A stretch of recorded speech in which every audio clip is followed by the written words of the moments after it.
So I would request all the students from three different campuses to begin this session with the Sahana Bhavatu prayer. Om Sahana Bhavatu Sahanau Punaktu Sah Veeryam Karavavahai Tejasvinavaditamastu ma Vidvishavai. Om Shanti Shanti Shanti.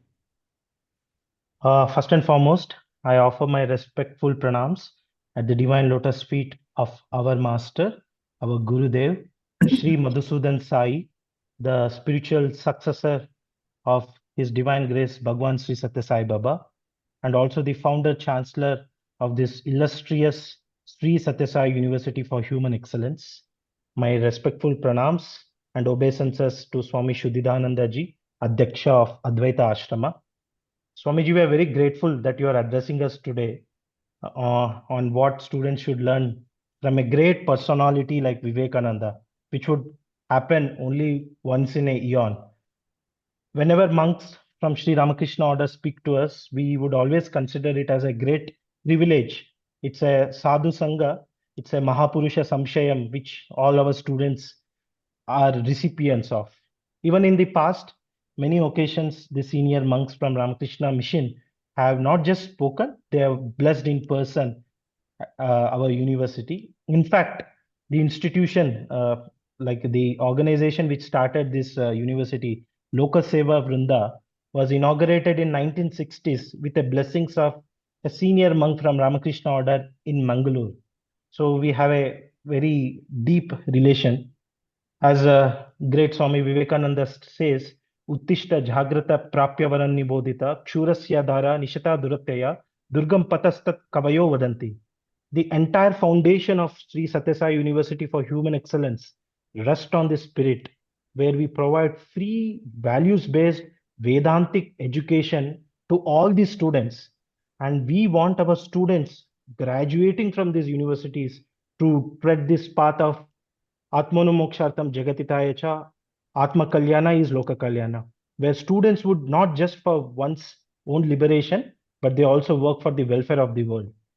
And one of the important objectives of our university is that our students should be well versed in Paravidya, comprising Upanishads, Advaita Vedanta, Ashtavakra Gita, Narada Bhakti Sutras, along with the Apara Vidya, which we have students from music, science, humanities, mental health, medical engineering. So Apara is a second part. We focus more on Paravidya. That's the fulcrum of our entire institutions. And in our university, Upanishads and Vedanta are not just studied, they're also chanted and also practiced in every semester. We have a 2 credit, okay, to say formal paper in every semester in the name of Bharata Darshana, Adhyatmika Sangita, and Stotra Parayana. And we consider this as a great privilege that we are walking or we are learning these greater truths.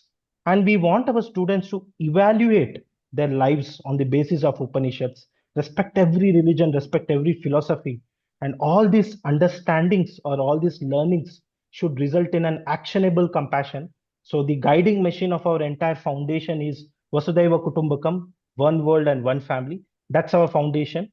From Loka Seva Vrunda, we have renamed our foundation as One World, One Family, where we consider entire world as one family, and in family there are positives and limitations, but family members should come together working on the similarities or rather than the differences which would create walls. And to speak about Advaita Ashrama, it's a branch of Ramakrishna Math, which was started on the behest of Swami Vivekananda. It is dedicated to study and practice of Advaita Vedanta, keeping in with the ideals set by Swami Vivekananda. And it is also referred as a Mayavati Ashram. And it is a major publication house of Sri Ramakrishna Order, particularly for books in English and Hindi.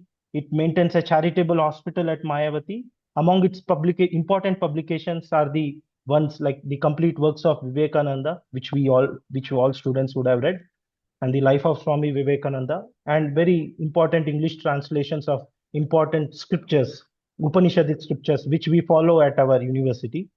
So the manuscripts which are published as part of Advaita Ashrama are not just preserved, they are also microfilmed at Indira Gandhi National Center of Arts, New Delhi. And today we are very indeed too fortunate to listen to Swami Shuddhidananda ji. I had an opportunity to listen to his several talks. So from past 6 months, I'm binging him. In modern Gen Z language, I'm binging his all talks. And I feel it's a special blessing to me, special blessings of Swami Vivekananda and Ramakrishna Thakur that I could talk to Swamiji in person in this manner. And also it's a blessing of our students. So Swamiji, it's over to you. We request for your address. Thank you. Saira. Thank you very much. And good afternoon to all of you, dear students. It is really indeed a great honor to talk about Swami Vivekananda, and especially to our dear students. First of all, I thank Sri Sai University of Human Excellence for giving me this opportunity to interact with our dear students and share my views about Swami Vivekananda, how Vivekananda can be a source of tremendous inspiration for our young boys and girls. Now, let us straightaway go to the main subject without wasting much time. When we think about Swami Vivekananda and his relevance to our own times, one thing unmistakably strikes us very forcefully is that Vivekananda was never more relevant than he is today. He is burningly relevant to all of us, especially we Indians, from several standpoints. Why am I saying that Vivekananda is tremendously relevant for all of us? Swamiji is not a page of history. I always say that Vivekananda is a living force. Swamiji is a living force. He can be a catalyst to bring about tremendous transformation in India, individually and collectively, and bring about wonderful foundational changes at the global level. Because the ideas which Vivekananda had given to the humanity, they are all eternal, universal, scientific ideas of our great Vedic system of thought.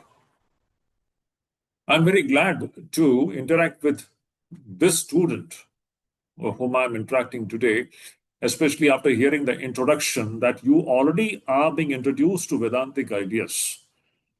This is the one thing which is very important today. You see, Vivekananda was the greatest proponent of the ideas of Vedanta in the modern times. 1200 years back, we had Sri Adi Shankaracharya, who united India during his times by the power of Vedic ideas and brought about tremendous social transformation in this country. He united the whole India which was on the verge of breaking down. The same thing Swami Vivekananda did in the so-called 19th century, and even today his ideas are inspiring nation builders, leaders, bureaucrats, administrators everywhere, and we have to work forward to make a strong India of the future. Going back a little bit in history, you see, Vivekananda appeared on the historical scene at a time when India was steeped in darkness. This is a very important point to note. It is not only the question of just reading Swami Vivekananda's life as such. We have to understand what changes this great personality has brought in your life, in my life. Today we are living in a free India, my dear children. Today we are in 2026. We are breathing in this free India, and we have such tremendous possibilities ahead of us, and we are free to chalk out our own destiny. But this was not the case in 19th century, in the last decade of 19th century. In the last decade of 19th century, India was in a literally pathetic state. You're all students of history. I need not tell you about it, but still it is good to go back and revisit those decades when India was enslaved under the British rule, humiliated, totally crushed, and completely steeped in abject poverty. And more than all these physical defects, the biggest danger was India had lost its confidence in its own self. India had lost faith in its own dharma. I will have to touch upon some important points. See, my dear children, you should remember the very soul of this so called Bharatavarsha is the Vedic system of thought. Hinduism is the very soul of this land. Hinduism is the very prana, the Vedic system is the very prana of this land. And in the 19th century, the last decade of 19th century, we had come to such a state when our own people had lost faith in our own dharma. We were looking at the West and we were trying to imitate them. We felt that we have also have to adopt the Western ways, the materialistic ways of life. And we even started, many of us during those days, becoming strongly influenced by the so-called non-Vedic religions, especially Christianity. This was happening in the last part of the 19th century. And it was at this juncture that Vivekananda appears. And that wonderful scenario, I always remember that point. That point is very important. That wonderful scene of 11 September 1893, when Swami Vivekananda appeared on the stage of the Chicago Parliament of Religions, when he addressed the entire world and he made the world sit up and listen to him. Can you just imagine, my dear children? He was a penniless monk. He didn't have a single paisa in his pocket. This penniless monk with no financial support from behind, no political support, no support of any government. This single man, the single monk, he was standing on that Chicago Parliament of Religions and he was facing the entire world, the world which was looking down upon India, which was humiliating India, which was thinking that India is a land of barbarous civilization and culture. We were a matter of ridicule and dishonor in the 19th century. Remember this point. Today we are walking with our heads high and full of confidence and full of power. This was not the condition in the last part of the 19th century. We were a subject of continuous humiliation and dishonor. In that scenario, just imagine this one sannyasi was standing on that world platform and he was facing the entire audience in the world and he was talking about the glory of Bharatvarsha and the glory of Hindu Dharma. This is the first thing that we have to learn from Swami Vivekananda is what was the glory of India, what is the glory of India, and what is going to be the glory of India in future. And second point, what is the glory of Hindu Dharma, the greatest system in the world? Absolutely, it may sound a bit fanatic, but I'm not fanatic. Why it is greatest system in the world, we all know for several reasons. I'll come to that point a little later. So on that day in 1893, 11 September, Swami Vivekananda literally exploded. I always say that Vivekananda's Chicago Parliament speech, it was an explosion of Indian pride. It was an explosion of the Hindu pride. What Hinduism and India is waiting to give to the entire world. World is waiting to receive some very great ideas from Hinduism and from India. What are these ideas? This is very relevant to you and me and to all of us. Hinduism's first message is that, my dear children, remember this point. You all must have heard about it. Hinduism means, I mean the religion of the Vedas. Vedas, the essence of the Vedas are found in the Upanishads. And what is Vedas teaching us? Vedas have to teach us simply this much, that, my dear children, we are all divine. Every man is divine, every woman is divine. And what do you mean by divinity? Never underestimate yourself. See, today what I want to tell is what we can learn from this great teacher called Swami Vivekananda. Vivekananda came to give this message to you and me and to entire humanity. The message of the Vedas, the message of the Hindu Dharma. And what is that message? That message is that, my dear children, you do not think that you are the body. Your identity and your personality is not limited to merely the external framework called the body. Behind and beyond the body is something else waiting to manifest. Inside this very physical structure, the male structure, the female structure, there is something immortal. There is something which doesn't die, which is unborn, which is full of bliss, which is eternal, which is immortal. And that is the message of the Upanishads. That entity is known as Satchit Ananda Atma or Brahman. So Vivekananda was the greatest preacher of this idea of Atman and Brahman. He came to retell what the rishis of the Upanishads had told. And what is the great message of the Upanishads? The great message of the Upanishad is only this much. Okay, my dear children, Tat Tvam Asi. Know that you are not this very frail, fickle, weak physical body. Beyond this physical body, there is an immortal dimension which is free from birth and death, which is free from all misery and suffering, which is blissful. You are that immortal entity called Atman and Brahman. This was the great message which Vivekananda came to place before the entire humanity. And that process started from 1893 onwards. Now see, if you just look into this implication of this great message of divinity, today you just look around what is happening in the world. These wars and conflicts and fights which are going on between different groups of people, nations fighting with each other, races fighting with each other, different religious groups fighting with each other. Why this fight is going on? This fight is going on only because of one reason.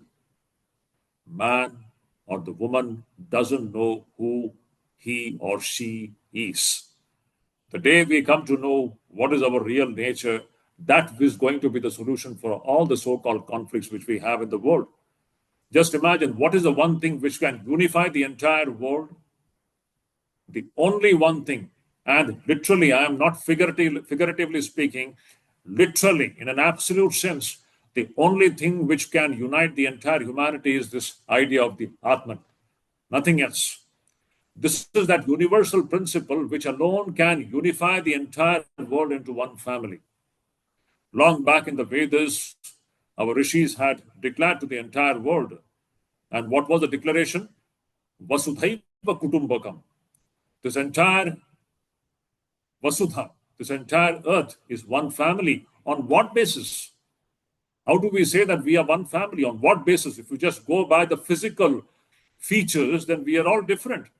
Our skin color is different. Our cultures and our customs are different. Our lifestyles are different. We speak different languages. We have different faith systems. How do we come together as one? That's the challenge. It is only and only the great teaching of the Hindus, the great teaching of the Vedas which teach that every man is divine, every woman is divine. It is that universal divinity, which is a scientific principle, which can be experienced by everyone. It is not something to be only believed in. Everyone can experience it. That is the point. Experience is the most striking feature of this phenomenon called the Atman. It is not something to be believed in. It is not just believing in some God sitting up in the sky. Most of the religions in the world, they all talk about some God sitting up in the sky, beyond the clouds, in the heaven. Somebody is sitting there and he's ruling the whole world. This is all just mumbo jumbo. Today, in the times of modern physical science, nobody is going to believe in such a God who's sitting somewhere up there. So what do we mean by God? By God, the Vedas means is this Atman. This Atman is my true nature. It is your true nature. And this God is not a matter of belief. This God is something which you can experience, I can experience now itself, this very moment, provided we do certain things. If we fulfill those conditions, everybody can have the experience of this divinity, which is known as the Atman. And this is universal. It is on the basis of this that we can unify the entire world into one family. When the Vedas say that Vasudhaiva Kutupakam, this entire globe is one family, it is based upon this great idea of divinity. Now just look into the Indian culture, my dear children, especially the Hindu culture. It is the most grandest culture existing in the world. Why? On the surface, you may say that, see, the Hindus, we worship everybody. We bow down to a tree. We do namaskar to the Himalayas. We do namaskars to the seas. We bow down to everything. We bow down to plants. We bow down to animals. We bow down to a cow. Most of the people all over the world, they think that these Hindus are superstitious people, that they are worshipping a cow or a plant. No, no one is worshipping a cow or a plant. The ideology behind this attitude, this worshipful attitude towards everything, the main principle behind that is only one thing. Here, the Vedas teach us that everything is divine. This entire world is divine. What we are seeing on the surface, inside and behind what we are seeing on the surface is divinity. Inside the cow is the same divinity, that divinity which is existing in you and in me. Behind the tree, behind the plants, behind the mountains, behind the seas and waters and rivers, behind everything is the same divinity called Brahman. That is why the Hindu bows down to everything. See, that is a wonderful kind of our connection with the nature. In the ancient times, our rishis they lived with perfect harmony with the nature. Today, we are exploiting the nature for our selfish purposes to just satisfy our so-called all selfish desires. We are ruthlessly and mercilessly exploiting the nature. Whereas our rishis, they lived in perfect harmony with the so-called ecology. Today, we are talking about maintaining the ecological balance. Because of our maddening rush for selfish aggrandizement, we have been literally looting and killing the nature around us.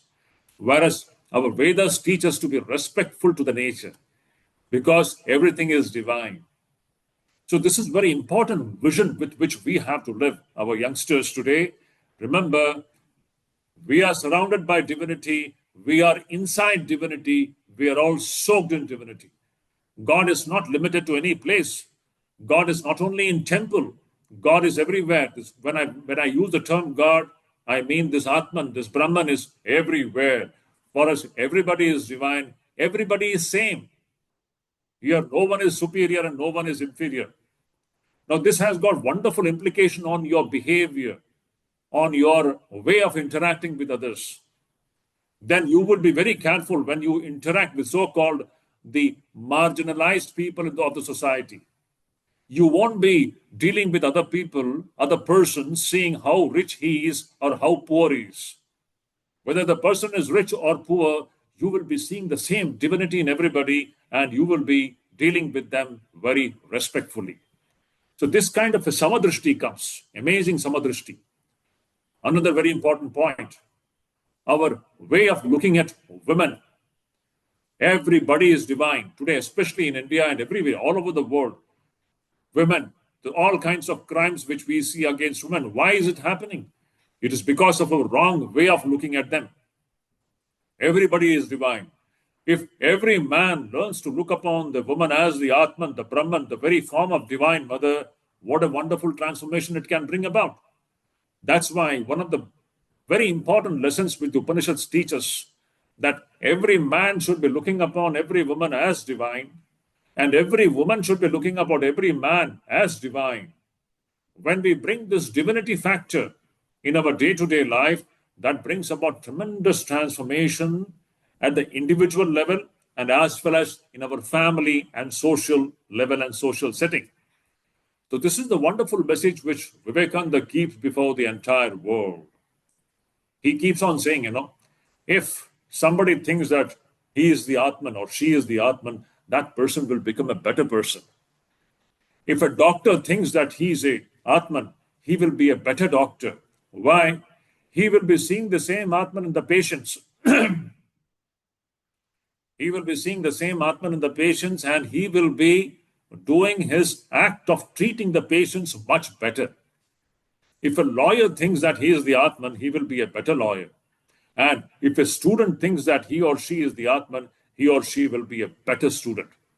So this Atman ideology is such an important ideology which can bring about tremendous transformation at the individual level. It will open up your potentialities. Infinite potential is hidden inside each one of us. It is only a matter of time to bring out this potential and make it manifest. Literally, every man, every woman is a packet of infinite possibilities. And Vedanta is a science of infinite possibilities. There are tremendous things waiting to happen in your life, my dear children, provided you know how to manifest this divinity in your life. Swami Vivekananda's famous statement, he had said, each soul is potentially divine. The goal is to manifest this divinity. Again, I repeat this point. Swami Vivekananda says that each soul is potentially divine. And the goal of life is to manifest this divinity. What a beautiful idea. Every soul is potentially divine. What a wonderful thing. Why this potential divinity? By potential, what is meant is that this divinity, this Atman is now hidden. It is hidden behind the body and the mind. To make it manifest is the very goal of human life. When you manifest this Atman in your life, you see what wonderful things will happen. What power is manifested, what glory is manifested. Everything that is best inside you will get manifested when you manifest this divinity consciously. That's why Vivekananda used to constantly tell this to everyone. His famous utterances there, he would say, teach yourself, teach everyone his real nature. Call upon the sleeping soul and see how it awakes. Power will come, glory will come, goodness will come, purity will come, and everything that is excellent will come when the sleeping soul is roused to self-conscious activity.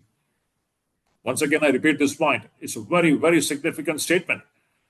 Vivekananda says, my dear children, teach yourself and teach everyone his or her real nature. And what is that real nature? It is the Atman.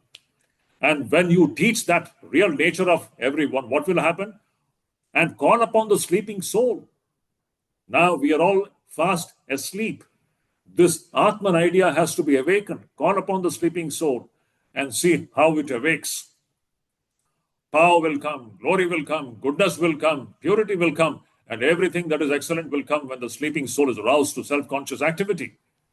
Everything, great things are waiting to come out, provided you know how to manifest this divinity. That's why, my dear children, always remember, there is nothing in your life that you cannot attain. Whatever goal you set for yourself, everything is achievable. Why it is achievable? I'm not just talking poetry. It's a fact. Everything is achievable. Why? Inside you is infinite power. Inside each one of you is limitless power. There is no limit to the packet of energy which is inside each one of us. It is infinite. It is limitless. So have faith in yourself. That was Vivekananda's main message. You have to have faith in yourself, and with that self-faith, is a beautiful term, for self-faith. Atma Shraddha. Faith means what? Shraddha. Shraddha. One should have Shraddha. Shraddha on whom? Not in some God outside. You have to have Shraddha in your own self. Atma Shraddha. When you have that tremendous faith in what is inside you, you see there is nothing in your life which you cannot achieve. You can achieve anything and everything.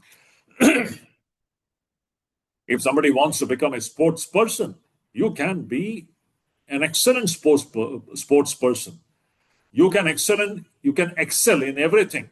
If somebody is good in singing, he or she can be an excellent singer.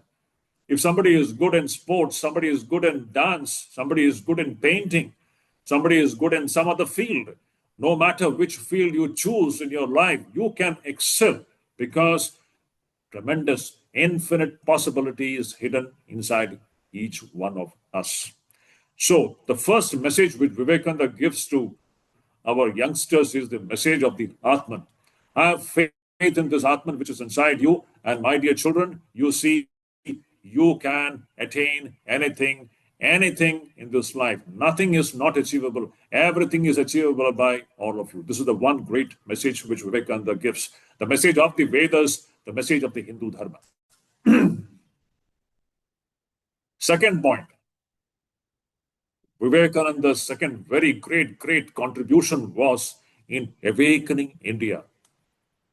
As I said, India of the 19th century, India completely crushed under the foreign rule, completely steeped in poverty, India which had lost its self-confidence. It was Vivekananda who came and once again made the Indians understand the glory of India, glory of Bharatvarsha. See, I'm reminded when Vivekananda came back from America.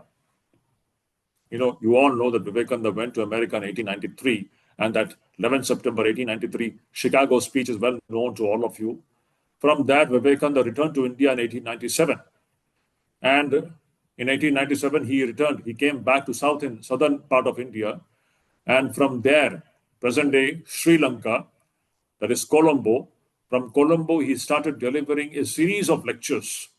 You may be knowing that these series of lectures were the lectures which awakened India during those times.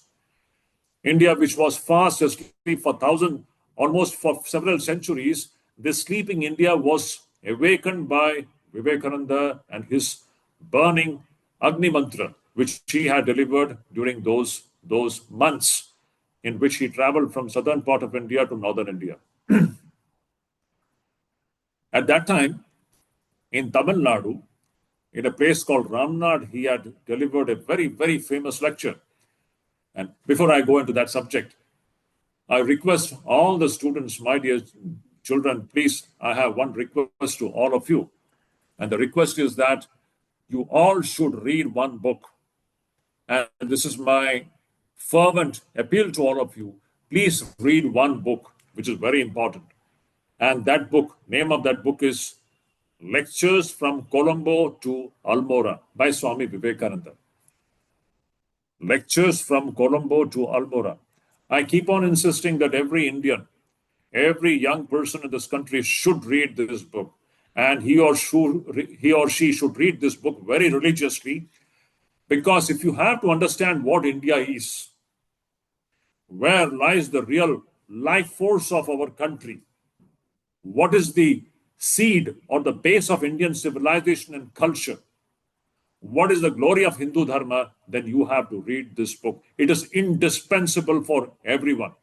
I am very emphatically saying, if today anyone in India has to understand where lies the very soul of India and what is the glory of India, you should please read this book. I fervently appeal to all of you, my dear children, please get this book and read this book, Lectures from Colombo to Almora. Now, when he came to Ramnad, as I said, after coming back from America, in Tamil Nadu, at Ramnad, he delivered his famous address. There, Vivekananda is visualizing the rising India. See, I'm talking about a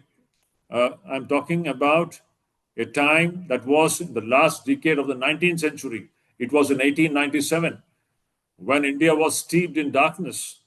At that time, Swami Vivekananda is visualizing the rising India. How could he do that? See, today we are in 2026, and India today is the fourth largest economy in the world. And very soon we are going to be the third largest economy in the world. And it is said that by 2047, we would be at the par with the richest countries in the world. And this is the trajectory of India's evolution. It is going to happen. We have no other option, my dear children. Remember, we are at the cusp of some great development. It is going to happen. And it is our good fortune, actually. How fortunate you all are. We are to see this wonderful, glorious India, who is once again rising and becoming the topmost, one of the richest countries in the world. It is going to happen. No one can stop it. Now look at the scenario. Today in 2026, if this is the scenario, in 1897, we were one of the most poorest countries in the world, completely steeped in darkness. At that time, Vivekananda is visualizing, he's seeing that. His words are so beautiful. Vivekananda is saying, I'm just quoting his words. He says, the longest night seems to be passing away. The sorest trouble seems to be coming to an end at last. The seeming corpse appears to be awakening. India, this motherland of ours, is awakening to her feet. None can resist her anymore. No outward power can hold her back anymore. Never again is she going to sleep anymore, for this infinite giant is rising on her feet. Vivekananda was visualizing a rising India in 1897, at a time when there was not a single ray of hope around him. At a time when there was darkness all around him, he was seeing that this India is going to rise and no one can stop her onward progress. None can resist her anymore. No outward power can hold her back anymore. And never again is she going to sleep anymore, for this great motherland of ours is rising on her feet. This was the vision Vivekananda. This was the prophetic vision which Vivekananda had placed before all of us. And today in 2026, you see, where do we stand? No one would have believed Vivekananda's words in the last part of the 19th century. But today, every word that what he spoke has come true. So, when Vivekananda spoke this, my dear students, he also had a plan before him. Now, this plan is very, very important, and that is also burningly relevant to you and me today in our own context. Vivekananda was not a person to just throw out some empty words. He was a man of action. He had some plans in his head, in his brain. He had some ideas. And he had put all his hopes on the young generation of his times, the youth of this country. So what was his plan? His plan was once again to build India. Nation building was something which was very close to his heart. And this nation building would not be possible without building something else. This was very, very clear to Vivekananda, and this is a subject matter which is very burningly relevant even today. You see, this country is not going to be built just like that. We want men and women. Men means not gender-centered. What we mean to say that we want strong human beings, strong men and women with strong character, men and women who have dedicated their life for the good of others. Such wonderful, beautiful men and women. That is what is needed. It is in and through that such great men and women that this country can be made great. So Vivekananda had posed all his hopes on our young generation of that time. So character building was one theme which he repeatedly spoke about. Man-making education, character building education. We want men and women with strong character. We want men and women with strong physical body. Vivekananda was a greatest proponent of strength. Strength is the only message of the Upanishads. Remember this point, my dear children. Our Vedas have spoken about only strength, no place for weakness.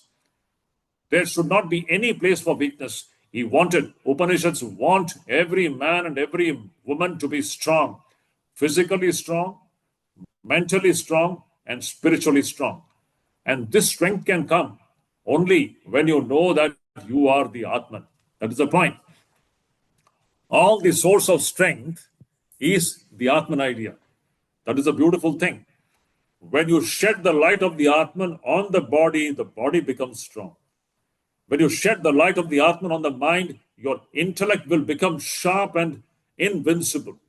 And when you shed the light of the Atman on your own self, you will become liberated. So that is the power of the Atman.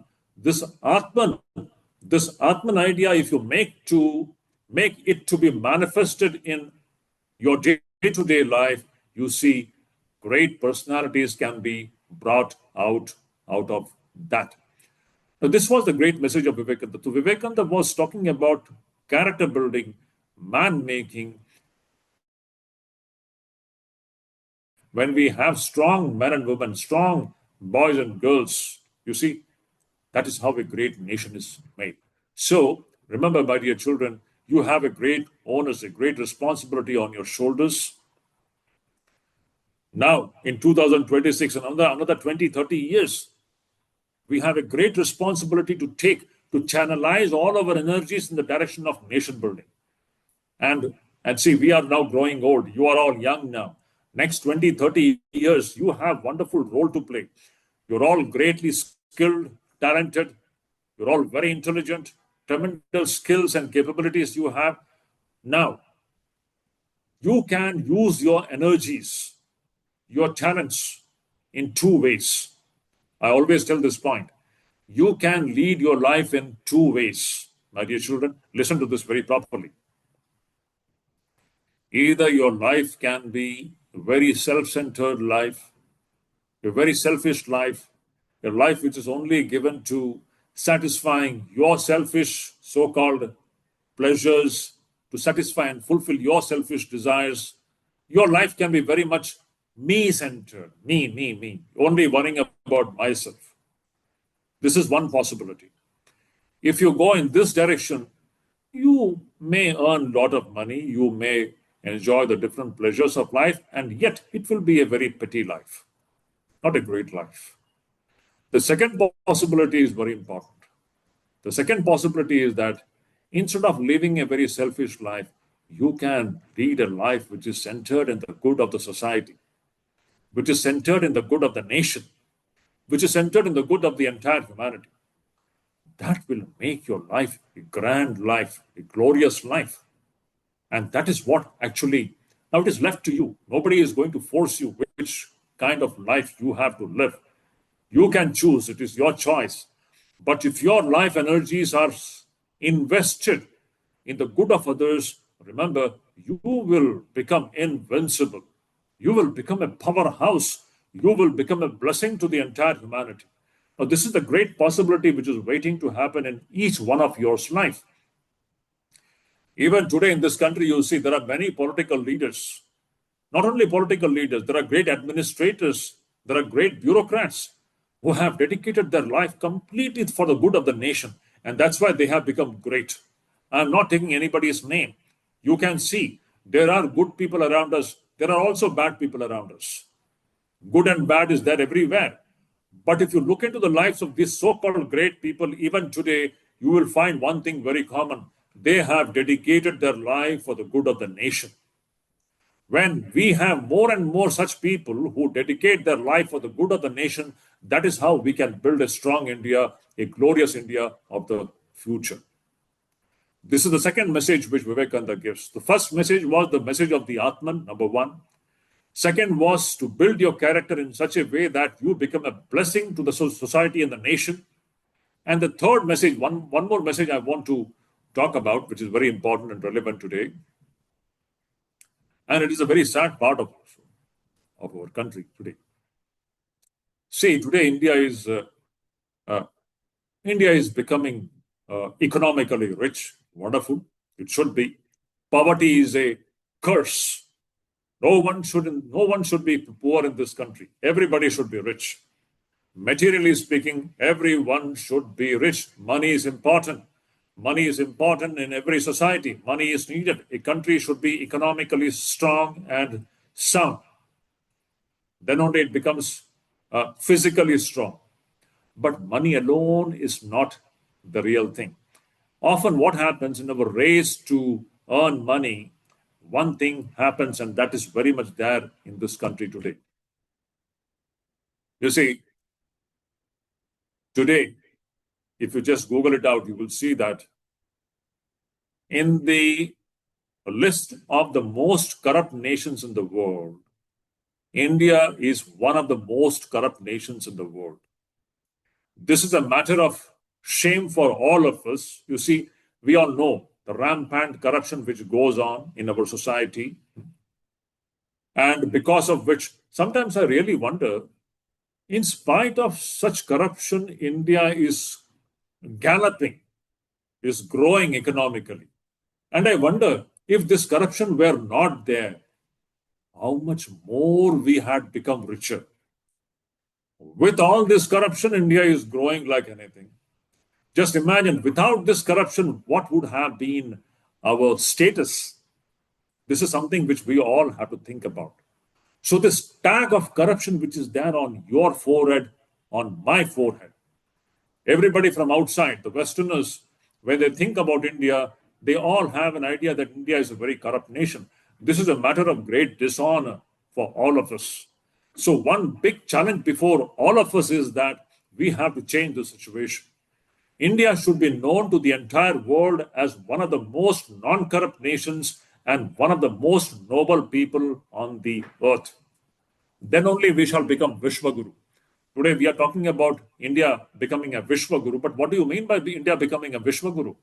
Only on economic terms. In terms of GDP, we are not going to become a guru. To become a guru, good character is essential. And good character means you have to completely address this problem of corruption. So this corruption which is existing in the society, that can be only changed when our young boys and girls, they build up their character, men and women of character. So this is a one very big thing which we have to learn from Swami Vivekananda. So in short, my dear children, I want to say that Vivekananda's that great motto, the great motto which he had given, and that motto was Atmana Mokshartham Jagat Hitaya Cha. Your life is meant for this great purpose of attaining or experiencing your own Atman. As I said, I started my talk with this Atman idea. We are all that Atman. We are all that immortal, birthless, deathless Atman. That is our true nature. Being born in this human body, if we don't pay attention to this Atman factor in our personality, we are missing a great testing in our life. So every day, my dear children, spend some time in meditation. Spending some time in meditation and self-introspection should be a part of your day-to-day life. Think and tell yourself that I am the Atman. I am that witness. I am the witness of the body. I am the witness of the mind. I am the deathless, immortal Atman, which is the true nature of my personality. This self-introspection should be the part, a day-to-day thing of your daily life. This should be practiced. It is from this that great things will come. So Vivekananda's motto was Atmana Mokshartham Jagat Hitaya Cha. For the sake of this attaining of the Atman, and then working for the good of the entire humanity. This is how we can make our lives beautiful. We can be a blessing to our surrounding. And just imagine if everybody, not only in India, all over the world, if everybody adopts this philosophy of the Atman, where will be the room for any fights and quarrels? Where will be the room for wars and conflicts, which is happening all over the world today? People waiting to kill each other. All this violence and hatred which we see in the society, it is only because of one factor: stark ignorance. Again, I repeat this point. All the conflicts, the mutual conflicts, the national conflicts, the racial conflicts, the conflicts between different religions, it is all happening owing to only one factor, that is the stark ignorance which human beings suffer from. As long as we don't know who we are, this situation will continue. Just imagine if everybody knows that I am the Atman, we are all divine, and we are all one. Only externally we look different. Our skin color may be different. We may speak different languages. We may profess different faith systems, but essentially we are all one. Then there won't be any room for any conflicts. Last one more point. I will just touch upon one more point and then I'll wind up my talk. That is last one more point. And that is, my dear children, remember one point. Today, one of the very essential points of India is that we have to be united. Be united. In India, we have different languages. Almost 24 languages we have.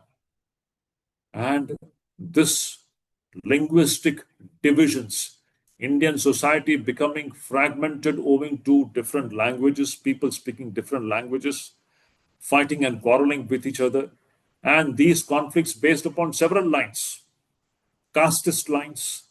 My dear children, remember, we are all one people, no matter which language you speak, no matter whether you belong to the south of India, north of India, we are all one people.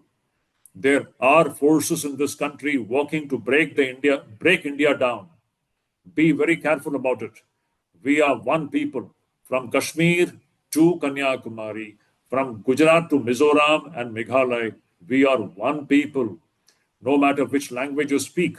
So do not get carried away by all this forces of dissension, forces of disintegration.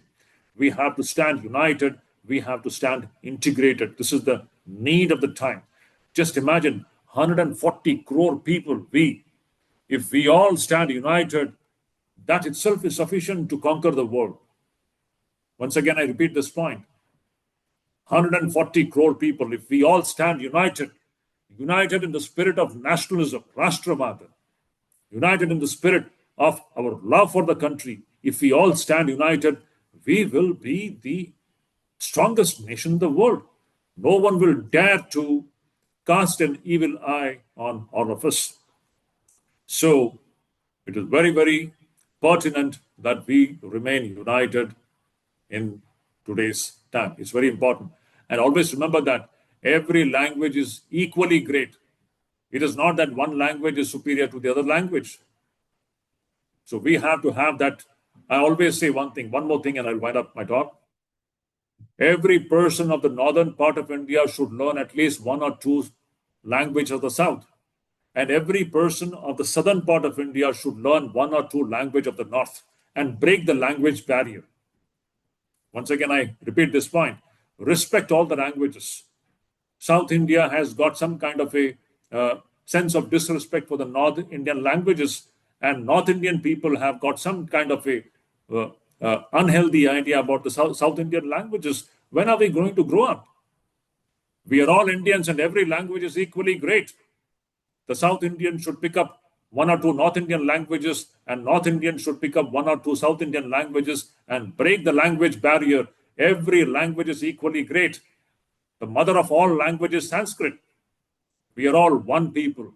This was a message of Vivekananda, message of the great Bharat, which has got a great mission for the entire world. And once again, I thank our Sri Sai University of Human Excellence to have given me this opportunity to share a few ideas. I have just shared a few ideas before all of you, my dear children.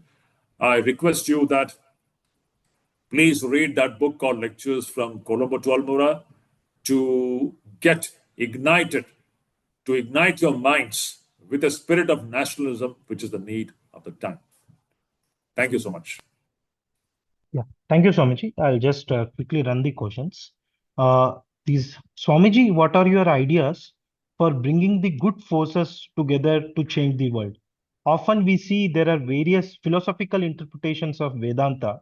So in this context, how does Vedanta or Advaita unify all of us?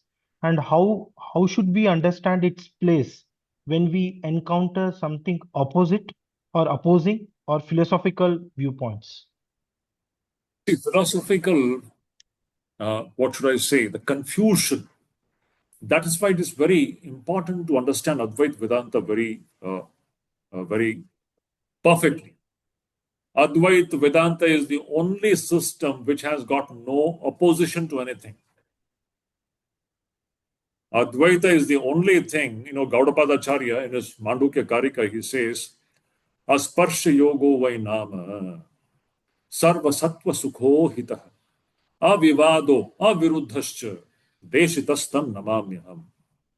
It's a great utterance by Gaudapadacharya. He says, you see, this Advaita Vedanta is the only one system which is avivada, which has got no vivada with everyone, and aviruddhascha, it has got no opponent. Now, what do you mean by this? For this, you have to understand what is Advaita. Advaita means what? Where there is no two. There is only one reality called Brahman. If there is only one reality called Brahman, if you're really convinced about it, and if you are convinced that everybody is that Brahman, now who is the opponent here? With whom can you come in conflict with? Advaita is the only system which can embrace everybody in its fold. No other system can do it. Now see, in the system of Dvaita, all the conflicts exist in the plane of Dvaita. Please note it down. You can't escape conflict in the plane of Dvaita. Even in the plane of Vishishta Advaita also, you won't be able to completely eradicate the problem of conflict. All the conflicts can come to an end only and only when you have this Advaitic Drishti, Advaitic vision. So, it is very important for all of you to perfectly catch what Advaita Vedanta is. I can just tell you all, we in Mayavati, in Advaita Ashram, Mayavati is an ashram in the Himalayas, we conduct spiritual retreats on Advaita Vedanta every month. Every month, spiritual retreats, especially for the students. So those who are interested, you can enroll for these spiritual retreats, which is held every month. If you go to the website of Advaita Ashrama, you will get all the details. So anyway, coming back to the main point is, you should understand Advaita Vedanta properly. It is only through the Advaitic vision that we can unify everybody and bring them in one embrace. Yes, Swamiji.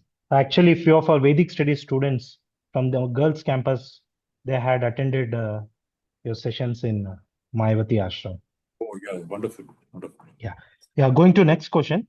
Swamiji, as you mentioned, the two paths when we tread the social welfare path and when we work in such larger institutions, we interact with a wide variety of people. At times, we must disagree, take firm decisions, and even confront difficult situations. In such context, how does vision of seeing same Atman in everyone complement our practical responsibilities?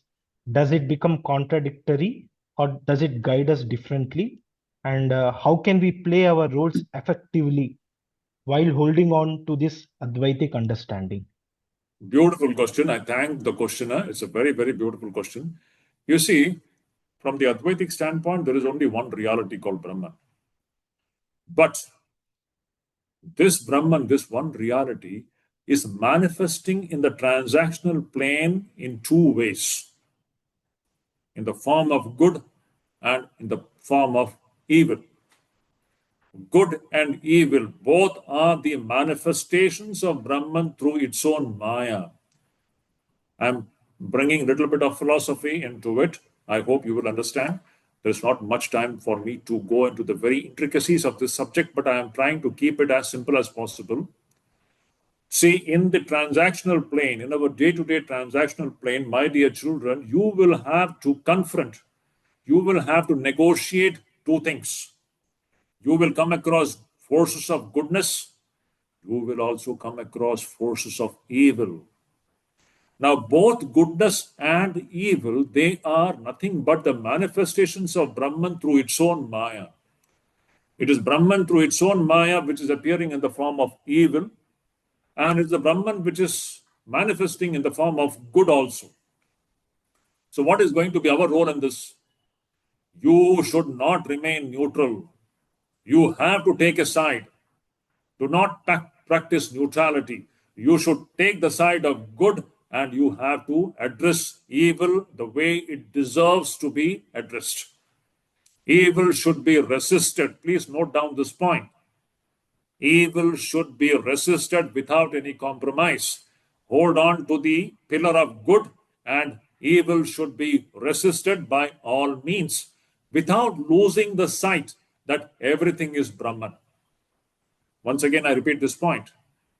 Holding on to the pillar of good, evil should be resisted without losing of the over all embracing vision that everything is Brahman. This was the teaching which Sri Krishna was giving to Arjuna. Arjuna was facing evil forces, the Kauravas. Initially, he was confused, but Krishna told him, yes, first Krishna taught him that everybody is Atman, but the same Atman is working in this so-called transactional plane in two ways. So what do? Evil should be handled the way it deserves to be handled. If a terrorist comes and stands in front of you, what will you do? The terrorist also is the same Brahman and the Atman, but manifesting in and through the Maya in the form of evil. It should be handled the way it deserves to be handled, without any compromise. So don't be confused about the evils of life. Evil should be resisted. Evil should be handled the way it deserves to be handled. This is a very important, very nice question it is, that this is what is practical application of the vision of Advaita and its expression in our day-to-day life in the form of good and evil. Yes, Swamiji. Another couple of questions. Swamiji, how can we take the study of Vedanta to masses, especially to rural communities? At our university, we study Upanishads in depth. However, many in our parents' generation or in rural areas may not be able to directly understand the language and depth of Upanishads. They are more familiar with Puranas and local devotional narratives. How do we meaningfully bring the essence of Upanishads to them in an accessible, relatable way? Absolutely. And this Puranas have got a very important role to play. Puranas essentially contains the cream, the essential ideas of the Upanishads put in the form of different stories, different characters. So Puranas are very, very potent enough to make the so-called masses understand certain higher principles of the Upanishads. So Puranas have got a very important role to play. This cannot be denied. But more important than that, I always say, you see, today we in India, it's a very unfortunate thing. In our education system, we are not supposed to teach our scriptures to our children in our schools and colleges. This is a very unfortunate situation. See, you're sitting in this university. I'm very happy that I'm talking to all of you. I want this to be strengthened, this idea to be strengthened. What idea to be strengthened? We have to change our education system. In our education system in India, always remember, India is the land of the Vedas. And when I say Vedas, when I say India is the land of the Hindus not in any communal sense. The basic civilization of this land is Hindu civilization, Vedic civilization. And it is out of the Vedas are born Buddhism, Jainism, Sikhism, Shaivism, Shaktism, Vaishnavism. These are all the different streams of thought coming from the Vedas. And in this great land of the Vedas, we are not supposed to teach the lessons of the Vedas to our students. Why? In the name of secularism. I'm very bluntly talking about it. It is the responsibility of you and me to change the situation. We have to build an opinion, a social opinion, a national opinion that this should be changed. Our children should be taught Upanishads, Puranas, Yoga Shastras, everything from the kindergarten itself, along with the so-called Bhautika Vidya. This Paravidya should be there in our curriculum. I'm talking about its presence in the curriculum formally from the kindergarten level itself. So this, a public opinion has to be built up, and slowly we have to change. Perhaps we may have to change the constitution. Certain articles of the constitution may have to be amended, but that has to be done. This is a very important thing. Otherwise, we are actually depriving our children from the greatest heritage of this land. So I think one of the very important factors, if we have to take these lessons of the Upanishads to the masses, it should start in our schools itself, in a very formal sense. Till then, all of us have to strive as much as possible to spread this message through different. Today, social media is a very strong medium, my dear children, and you're all very active in social media. Use the social media to spread the message of Vedanta. Wonderful. You should do that. So there are different ways to do it. Yes, Swamiji, it's a very nice point. In fact, when we introduced Upanishads as a formal studies in our schools and colleges, we lost many students. Our strength from 100%, it got reduced to 50%. But glories to our master, Madhusudan Sai Garu. He took a strong hold that we should go ahead, irrespective of the consequences. That's a very nice point. So this is my question. I take a privilege of asking a question as well. Swamiji, in the process of nation building, which you have emphasized, we are often confronted with a very complex and challenging situations. And we definitely require a strong men and women, as you have mentioned.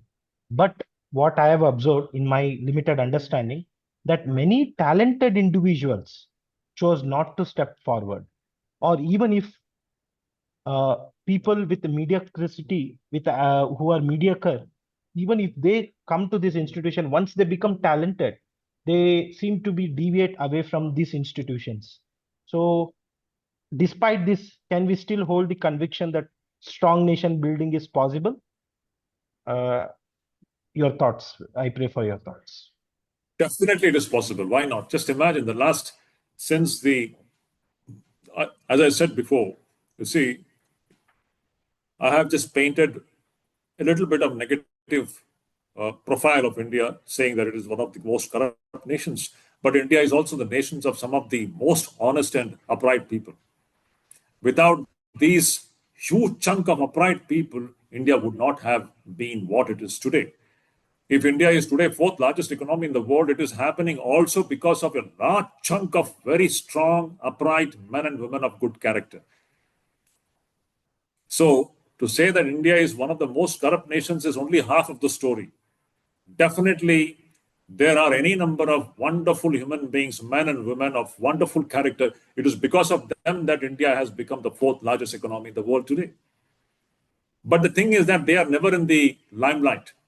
It is the evildoers who are more on the evildoers who are more in the limelight. The so-called the good people, they don't come into the limelight, so that's why we don't see them. But definitely they are there. Without them, it would not be possible for India to be the fourth largest economy in the world. So definitely the force of good is equally working, and it is there, and it should be further strengthened through proper means, by proper education. And in that, Vivekananda is one of the very strongest source of inspiration for all of us. Yes, Swamiji, I think we are done with questions, but we are very grateful to your thoughts, to your addressing. Every your statement, I think it is reinstating our belief that we are really walking in a right path, and we want to move forward. Charai veti, as Upanishad says, and we also want to stick to the principle which Upanishad says that Kashit Diraha Amrutatvam Ichan, and we want to stick on to this Atmanu Mokshartam and Jagatitaya principle. Thanks once again. I assure you that a copy of book from Colombo to Almora would be facilitated at each of the library campuses at the university. And we also pray that you should visit us once at our Muddenhalli campus. With this, on the behalf of university, staff and students, and also on the behalf of our master, Sri Madhusudan Sai, we express our deep felt gratitude. Namaskars to all of you, my dear children. Namaskars to all of you. Be a proud Indian, be a proud Hindu. Namaskars. Thank you so much. Yes. Thank you. I would request everyone to end the session with Sahana Bhavatu. Om Sahana Bhavatu Sahanau Punattu Sahaviryam Karavavahai Tejasvinavaditamastu ma Vidvishavaai. Om Shanti Shanti Shanti. Sai Ram. Thank you so much. Namaskar. Namaskar.